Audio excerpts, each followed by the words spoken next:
This is our third and final Wilding weekend. It's been great fun, but we're really quite delighted to be moving on because it's a lot of hard work. But what we really feel about the Wilding weekends is that the people who come have really enjoyed what they have here, networking with other people, finding connections, seeing what we've done on the land, and hopefully providing some inspiration for what they can do at home. We started the Wilding weekend, or I did really, because I felt that there's so many people who wanted to know what they could do in a smaller amount of land, not just in larger landscapes. We've got 9 acres here, and obviously 9 acres is quite a large garden, but it's a very small land holding, and it's nothing like the wonderful NEP that's done by Isabella Tree, who's experimenting on a much bigger scale and showing what we could and should be doing to much more of the land around the UK.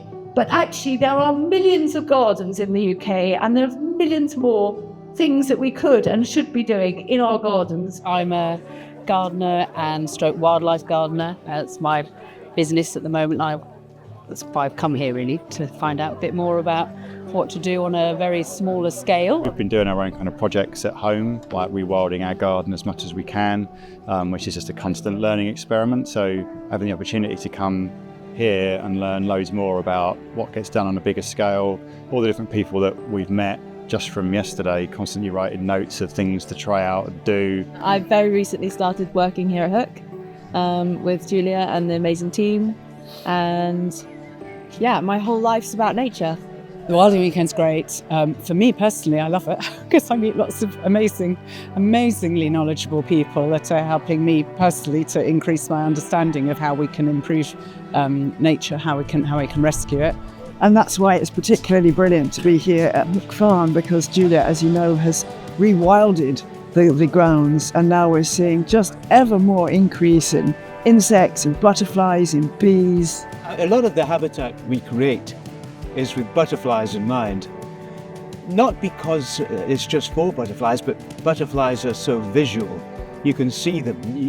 If you want to count them, they're very, very easy to count, whereas if it's a wee bug in the long grass, it's very, very difficult to count. So I've always worked in conservation, always wanted to do nature restoration. That's my passion, has been for my whole life. What's great now is that I get to help other people make the change, which is what's so important.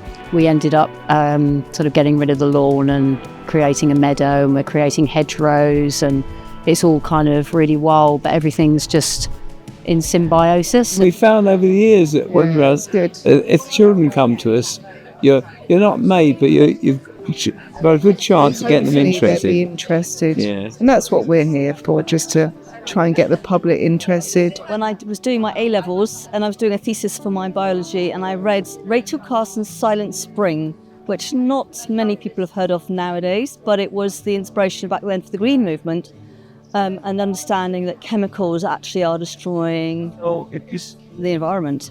So we started off with 2 chests of Assam tea in a West Dorset kitchen. We now make nearly 2 billion tea bags from the site a year.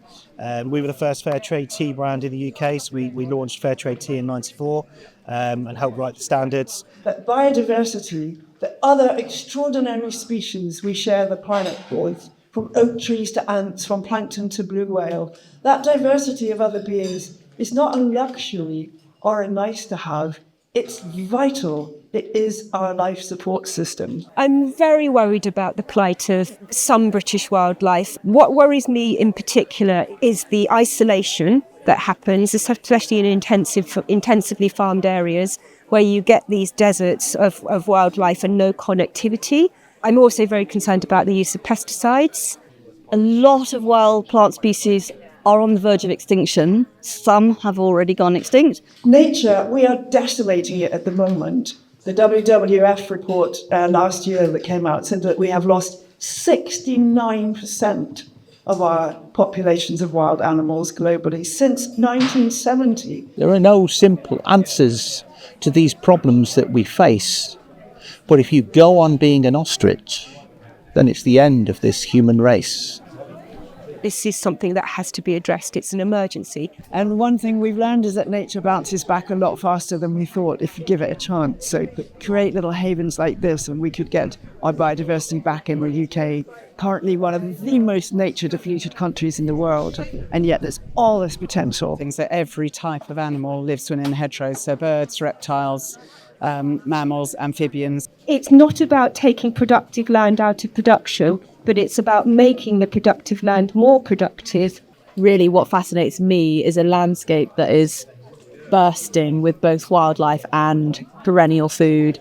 The thing I'm really interested in is a fusion of these two approaches, rewilding and regenerative agriculture working together. When you look at the complexity in nature, you see that it's not just one or the other, that there's such abundance when you work with that complexity. Everybody gets excited about nature and talking about it. I mean, I've never met a single person that says, oh, nature doesn't really matter, right? Everybody loves nature, and yet many of us live in very urban contexts, so it's very important to find ways of reconnecting with nature wherever we are. And we all need to get involved in looking after this world. And Julia is just an amazing force at bringing people together. She's been talking about all sorts of animals and plants that have moved in since they've been managing it in this different way. And it's beautiful. And I think that's kind of one of my main conclusions. There are so many win-wins. We could manage our land in a way that was good for us, looks beautiful, it still provides amazing food, but is much, much more biodiversity and wildlife friendly. I'm very excited to have come to the end of our last Wilding Weekend, but I'm also excited that it's really worked as a way to inspire people and get them to think about wilding in a different way, see the joys of what you can see, and understand that you can make something that's really fabulous, looks glorious, but is also beneficial to wildlife and actually doing something positive for our planet, which, God, heaven's sake, we really need.